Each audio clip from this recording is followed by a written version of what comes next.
Embora estamos entrando no período frio do ano, em que os números de casos de dengue podem diminuir, fica o alerta para que a população continue cuidando dos locais que possam acumular água parada. É necessário também continuar com o uso de repelente. E para dar maiores orientações, está conosco o diretor da Vigilância em Saúde, Paulo Botton. E hoje nós vamos falar um pouquinho sobre os casos de dengue aqui no município de Erechim. Embora já saímos do verão, já estamos entrando no inverno e a situação ela tende a amenizar, mas é importante que a gente toque nesse assunto, até mesmo para que o telespectador tenha essa orientação de que no inverno a gente também precisa tomar algumas medidas de segurança para evitar que na próxima estação, de repente, esses casos aumentem aqui no município de Erechim. Hoje a gente recebe aqui no estúdio o diretor da Vigilância em Saúde, o Paulo Botton, que vai nos falar um pouquinho sobre os casos em Erechim e nos dar algumas orientações. Paulo, bem-vindo mais uma vez. Obrigado, Sandra, pelo espaço aqui para falar sobre dengue. Em nome da Secretaria de Saúde, da Prefeitura Municipal, prefeito Paulo Polis, a gente agradece e fica à disposição. Hoje nós temos em Erechim 481 casos em investigação. Quando o caso está em investigação, o que isso quer dizer? O protocolo de investigação de um caso de dengue, ele, em alguns casos, nós temos a autonomia já de confirmar ele como um caso positivo com as ferramentas diagnósticas que nós temos disponíveis no município. Na nossa rede de UBS, a gente oferece os testes rápidos, que eles, quando o resultado dá positivo, a gente tem amparo legal para confirmar como um caso positivo. No entanto, essa ferramenta ela não é suficiente para a gente dizer que não é um caso de dengue caso ela seja o resultado não reagente ou negativo. Nesses casos, a gente tem que encaminhar as amostras dos pacientes para uma análise no Laboratório Central do Estado, que é realizado em Porto Alegre, e isso leva algum tempo, porque o Laboratório Central do Estado ele concentra exames de todo o Rio Grande do Sul. Então, a gente tem levado, em alguns casos, até um mês para que essas amostras retornem os resultados delas.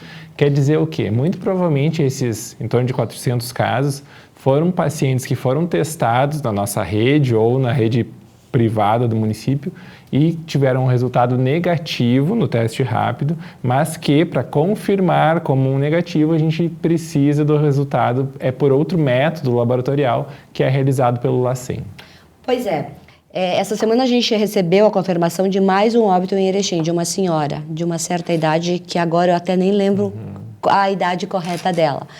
Esse teste ele já havia sido enviado para o LACEN e demorou em torno de 30 dias para vir. Mesmo quando acontece o óbito, a demora é assim bastante estendida? Nos casos de óbito, a gente tem uma priorização da investigação. Ocorre que, quando a gente tem um óbito por dengue, existe um protocolo a ser cumprido que não só exige a realização desse teste pelo LACEN. A gente tem que realizar entrevistas com a equipe de saúde, familiares, cuidadores do paciente que faleceu, e isso, entre a coleta desses dados, envio, compilação e conclusão do caso, a gente tem esse tempo que pode levar em torno de 20, 30 dias. A gente sabe que durante esse óbito, ele ocorreu no início de maio, na verdade ele foi confirmado agora, mas ele é do início de maio, mas infelizmente a gente passou por tudo que passou no estado aqui, né? O que acabou dificultando, mesmo que indiretamente, todas as áreas, né? A gente teve uma dificuldade com os sistemas de informação, né? O painel de dados que é utilizado como primeira fonte de informação da vigilância epidemiológica, ele ficou fora do ar por praticamente 30 dias, e isso indiretamente também afeta outras áreas de informação, como o Laboratório Central do Estado, que dependem, em muitos casos, da Procergs, que a gente sabe foi desativada durante a cheia de Porto Alegre por segurança, para não afetar, né, não prejudicar os equipamentos. Certo. Paulo, a gente está entrando aí nesse período de inverno, aí, embora hoje é um dia bastante quente em Erechim, e é normal os casos de gripe também virem à tona. Gripe, Covid e dengue tem alguns sintomas que se assemelham, né? Nesse caso, Sandra, todas são doenças que tu citaste, são doenças causadas por vírus, né? Apesar de haver um diagnóstico diferencial para elas, em alguns casos elas podem se confundir porque todas elas podem ter causar no paciente febre, dor no corpo, né, mialgia, que a gente fala dor muscular, e outros sintomas semelhantes. É evidente que as equipes de saúde estão treinadas, né, para fazer esse diagnóstico diferencial, e existem testes, né, diagnósticos que servem para isso. A gente observa que nos nossos dados, por exemplo, a gente tem mais de 2.000 notificações com 748 casos confirmados hoje. Sim. Isso muito porque, em alguns casos, as notificações de dengue são decorrentes de casos como esse que tu citou, que não seriam dengue, mas que sim são pertinentes de serem investigados. Verdade. A gente está aí nesse período também em que as pessoas às vezes relaxam um pouquinho, acham que o mosquito da dengue agora ele acaba. Mas é muito pelo contrário, se a gente não manter alguns cuidados, ele não acaba. Sim. Existe um dado que é importante, Sandra, para a gente entender. Assim. A gente teve... o Rio Grande do Sul, entre 2015 e 2020, ele registrou 9 óbitos por dengue. Em 5 a 6 anos, 9 Sim. óbitos, tá? Só esse ano, no estado, a gente está com 237 óbitos, tá? Se a gente for analisar o número de casos, é muito provável que o número de casos entre 2015 e 2020, ele fica em torno de 9.000 casos também, tá? Só esse ano são 157 mil casos, tá? Sim. Estamos falando do estado do Rio Grande do Sul.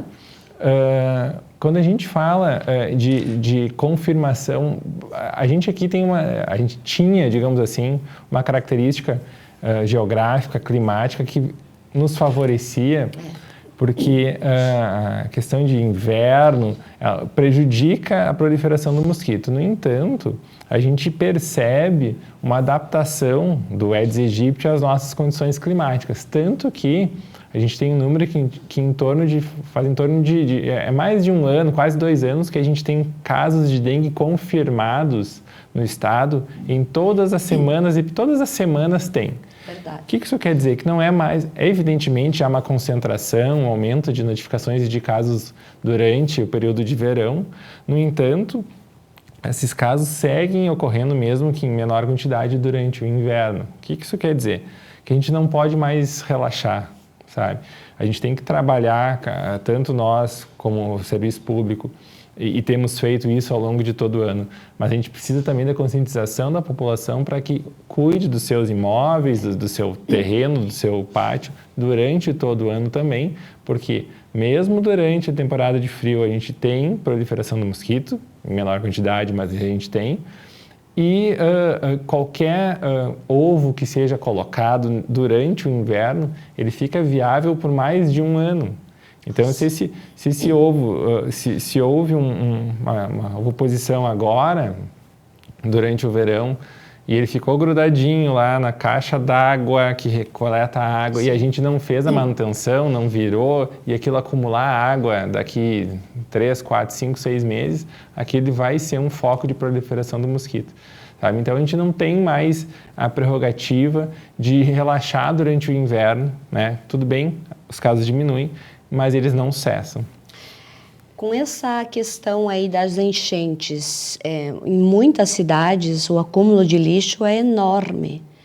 Isso quer dizer que nesses locais vai aumentar os casos de dengue no estado? É possível, Sandra. A gente não tem ainda como afirmar isso, né? Porque o impacto disso a gente vai seguir observando por meses, Sim. né?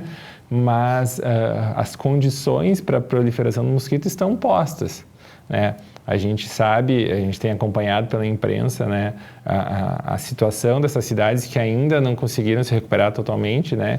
E a gente vê depósitos, mesmo o destino dos resíduos gerados eles não é ainda o ideal, então eles estão acumulados e isso, sem dúvida, serve oferece as condições para o mosquito se proliferar. Evidentemente, a gente tem contado, especialmente a partir da segunda metade de maio, com temperaturas mais reduzidas, né? A gente teve, inclusive, geada em algumas regiões do estado que coincidiram também com uma diminuição importante no número de casos confirmados, tanto em Erechim como no estado. O estado já vinha apresentando uma estabilização e até uma redução dos casos a partir da metade de abril, o que é esperado pela observação da série histórica de casos, mas a gente começou a ver uma redução mais importante a partir da semana epidemiológica 20, que é em torno do dia 15 de maio, né? Coincidindo com os primeiros frios mais intensos aqui também. Quando a gente circula pela cidade, conversa com algumas pessoas, alguns questionam a veracidade desses números apresentados diariamente pela Secretaria. Inclusive, existem pessoas que acham que eles não são reais, que se esconde o número total de dengue. Como o município, esses números são reais, realmente se esconde algum número? Eu faço um paralelo aqui, Sandra, né, com a criminalidade. Se existem ocorrências e as ocorrências não são registradas, elas não existem, né, para fins de estatística, de planejamento de ação e resposta do poder público. A dengue é um agravo de notificação compulsória, tá? Quer dizer o quê? Assim como outros, a gente tem uma lista, mas aqui a gente fala de dengue, quer dizer que qualquer ponto da rede de saúde, seja pública ou privada, consultório médico, laboratório, hospital, pronto-socorro UBS, qualquer ponto dessa rede em que haja a identificação de um caso suspeito de dengue, ele seria obrigado a notificar a vigilância em saúde. Então, esses casos notificados, como tu mesmo citaste no início, são os casos que a vigilância recebe e aí todos são contabilizados, investigados de acordo com a possibilidade, com a necessidade de intervenção ou não, né?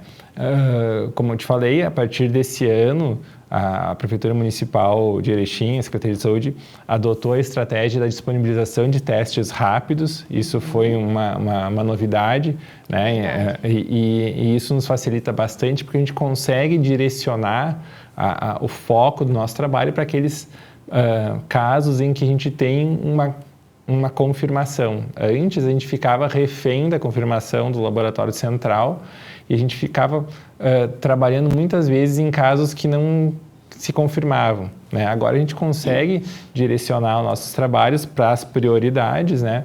Mas mesmo assim não deixando de lado aqueles casos que ainda não estão descartados. Hoje a gente tem em torno de 400 casos que estão em investigação e que oportunamente foram trabalhados, seja internamente, e quando avaliada a necessidade, foi feito o trabalho de campo, de pesquisa vetorial especial, que é um trabalho que a gente faz de identificação de focos, pesquisa de focos de dengue no entorno da residência do paciente que foi notificado, né? E também de bloqueio viral de transmissão, bloqueio de transmissão viral, que é a aplicação de veneno, né, para eliminar algum eventual mosquito adulto que possa estar naquela residência, que possa ter picado o paciente que está contaminado e, portanto, aquele mosquito passaria a ser infectante em um período de mais ou menos 10 dias. Tudo isso é avaliado caso a caso, né, e nós trabalhamos nisso, sim, nos que são notificados. Então, a gente ouve, esses questionamentos chegam a nós, mas nós trabalhamos e nós temos também um trabalho com o setor regulado, que nós falamos, que é os serviços de saúde, para que nos notifiquem os casos, né? Existem critérios para que essa notificação seja feita e nós fazemos um trabalho também mesmo dentro da nossa rede de qualificação dos servidores, dos profissionais, para que essa notificação ela não seja negligenciada e quando feita, quando oportunamente, quando seja necessário, que ela traga todas as informações para que todo o trabalho possa ser realizado com excelência. Nós temos a dengue hemorrágica e a dengue Eu não sei se existe um nome técnico para a dengue normal e a dengue hemorrágica. Me ajuda até nisso. A pessoa passa pelas duas etapas, passa pela primeira etapa para depois ter a dengue hemorrágica? Precisa ter 2 vezes dengue?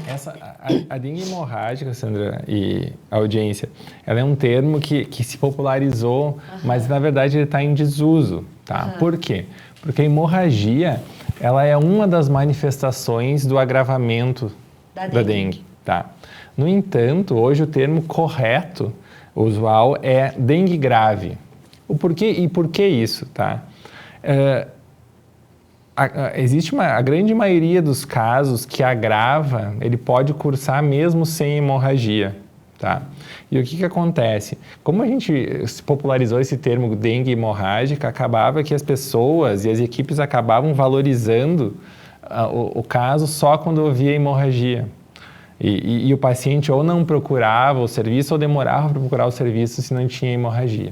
Mas, no entanto, a gente vê que não é essa é uma manifestação de agravamento, mas a gente tem uma grande parte dos casos que se agrava mesmo sem hemorragia, sabe? Então, no momento, o termo correto a ser cunhado é dengue grave, né? E a dengue, a gente tem ela tem uma evolução de um período inicial, em torno de 3 a 5 dias, que é o período em que ocorre os sintomas mais conhecidos, que é a febre de início súbito, uma febre intensa, né? Uma dor no corpo, dor nas articulações, dor atrás dos olhos muito intensa. E às vezes esses sintomas regridem, né? E o paciente pode achar que o pior já passou. Não, é a partir daí que os agravamentos ocorrem. Então a gente chama atenção para que quem está com caso suspeito de dengue procure os serviços de saúde o mais rápido possível para que as orientações sejam dadas. A gente não tem um tratamento específico para dengue, não existe um tratamento curativo. Nos casos de dengue, a gente trata os sintomas, né? Então se trata com medicação para dor, medicação antitérmica e o que tem que ficar muito atento é para o nível de hidratação do paciente, porque o agravamento está intimamente associado a uma desidratação. Então, isso é muito importante que o paciente se hidrate, né? E aí a equipe de saúde vai avaliar se é caso de necessidade de hidratação por via venosa ou por hidratação oral mesmo, né? Que o paciente mesmo pode fazer. A partir de hoje, Erechim recebeu e já está aplicando vacinas em crianças e adolescentes. Eu sei que a vacina não é a tua área, então a gente não vai entrar nesse campo. Mas por que o Ministério determinou que fosse de 7 a 14 anos? De repente, tu tem essa informação? De 10 a 14 anos. De 10 a 14 anos. Enfim. Felizmente, hoje, então, a gente está iniciando, né, a campanha de vacinação de dengue aqui no município. Nós recebemos 1.428 doses. O grupo, então, que foi contemplado é o grupo de 10 a 14 anos. Essa é um grupo que foi elegido pelo Ministério da Saúde. A gente vê, e por que esse grupo, né? Quando a gente vai olhar o perfil de hospitalização e até mesmo de óbitos, a gente vê que os idosos são o grupo mais suscetível. Pois né? E por que não, então, vacinar os idosos, né? O processo de aprovação dessa vacina, de qualquer imunobiológico, ele exige estudos clínicos, né? E esses estudos são realizados em determinados grupos de população. E ocorre que esse imunobiológico, o grupo acima de 60 anos não foi contemplado no estudo, né, para aprovação. Então, a gente não tem dados de segurança e eficácia nesse grupo. Então, ele não estaria liberado para ser usado acima de 60 anos. A faixa contemplada é de 4 a 60. Dentro dessa faixa, o Ministério da Saúde avaliou risco de hospitalização, de agravamento e elegeu, portanto, essa faixa de 10 a 14 anos como a faixa contemplada inicialmente. A gente não tem como afirmar que isso não vai mudar em algum tempo, né? A gente tem a experiência da vacina da Covid, agora, que a gente passou recentemente, que inicialmente era para um determinado grupo e, com o passar do tempo, os estudos foram sendo ampliados e as faixas de aplicação do imunobiológico também foram ampliadas. A gente espera que isso aconteça, né? Mas a gente não tem como afirmar se isso vai acontecer e quando isso vai acontecer, né? A gente tem um número muito limitado também de doses disponibilizadas pelo laboratório que produz essa vacina, e a gente, enfim, espera que nos próximos anos essa quantidade seja aumentada, né, para que a gente possa contemplar mais grupos da população. Eu sei que a gente vai ter que conviver com a dengue aí ainda por muito tempo. De repente, até muitos anos, até conseguir erradicar o mosquito. E a gente só vai erradicar ele a partir do momento que a gente fizer a nossa parte. Quais são as tuas dicas aí para as pessoas, principalmente nessa época do ano, que relaxam um pouquinho?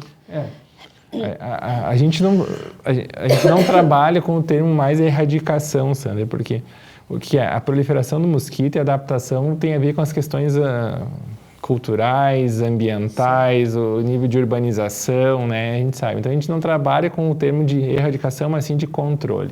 E o que a gente precisa fazer para controlar o mosquito? É bater na mesma tecla de sempre. Cuidar o pátio, qualquer recipiente que possa acumular água é suficiente para o mosquito depositar o seu ovo e para esse ovo se desenvolver. Vaso de planta, o vidrinho que a gente coloca para a muda criar raiz para plantar depois.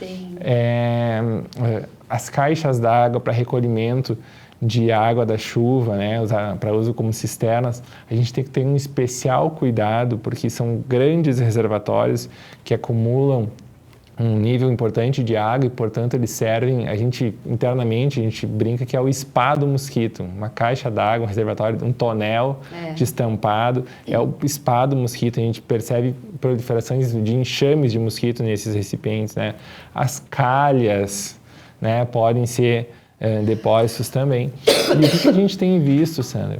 Nós recebemos muitas denúncias na vigilância em saúde e muitas vezes a gente vai na casa, no imóvel denunciado e aí fazem inspeções e às vezes a gente percebe que os próprios denunciantes têm problemas em suas casas. Então a gente reforça, né, que a gente tem que olhar para o ambiente e olhar para o nosso também. Nós tivemos casos como eu falei antes, quando a gente tem um caso notificado, a gente faz a inspeção no imóvel do paciente suspeito de dengue e a gente verifica muitas vezes os reservatórios de mosquito nos próprios imóveis dos doentes, né? A gente sempre, aquela questão, né? Não, na minha casa não vai dar, não acontece, mas acontece. Tá? Então a gente reforça. Tem um número mágico, assim, 10 mil minutos em uma semana, é o que a gente tem em torno disso. Vamos tirar 10 minutinhos desses 10 mil e vamos revisar a nossa casa. Ralos daquele banheiro que a gente usa pouco, né, que pode acumular um pouquinho de água ali, também pode ser um foco. Enfim, verificar qualquer coisa que possa acumular água. Estar atento, né? E não é porque a gente mora em apartamento no 6º, 7º andar que o mosquito de repente não vai aparecer lá. Ele pode subir de elevador, né? Mas o mosquito ele tem um comportamento térreo, tá? Ele não costuma subir muito, tanto que a gente não faz inspeções em verticais, que a gente fala. Sim. Num prédio de 5, 6, 10 andares, a inspeção é realizada nos térreos. Sim. Porque a biologia do mosquito mostra, os dados que a gente tem até hoje, é que ele prefere níveis mais rasteiros. Mas a gente dizia que apartamento de 7 andares, no 7º andar não tem mosquito. A gente tem mosquito lá, vai que sobe de alguma maneira, né? Tá? Mas enfim, a preferência da biologia do mosquito é pelo nível mais rasteiro. Paulo, obrigada pelas tuas orientações e estamos sempre à disposição e acho que é importante esse canal que a gente tem com a Secretaria de trazer essa informação correta para o nosso telespectador. A gente que agradece aqui, então eu aproveito em nome do prefeito Paulo Polis, da secretária Daniele Cola, agradecer o espaço para falar com a audiência da TV Erechim e nos colocando sempre à disposição. Obrigada.